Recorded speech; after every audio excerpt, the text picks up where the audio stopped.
Bonjour à toutes et tous. Eh bien, me revoilà. Si vous avez suivi l'actualité d'Antibes Juan-les-Pins dernièrement, vous aurez constaté que je suis à nouveau, comme en 2020, candidat à l'élection municipale.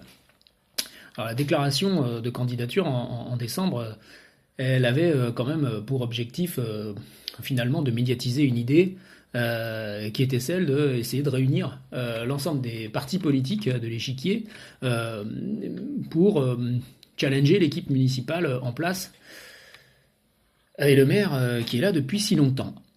Alors, au vu des candidatures qui sont apparues cette semaine, notamment parmi les partis de gauche, bon, on voit que le rassemblement ne peut pas avoir lieu. Et c'est bien dommage parce que c'était probablement une idée qui aurait permis de gagner la pluralité d'expression dans le conseil municipal. Mais la question qui se pose désormais, c'est la suivante. Est-ce qu'il y a de la place dans le paysage politique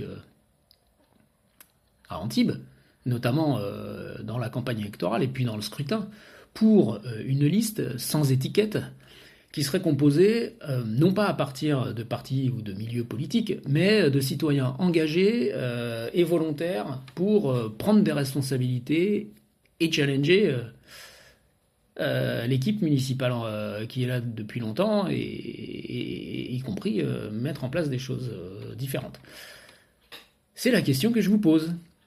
Est-ce que ça fait sens Et si oui, est-ce que vous ou des proches que vous savez intéressés par l'idée prendriez part ou alors relayerez l'idée, voire la campagne.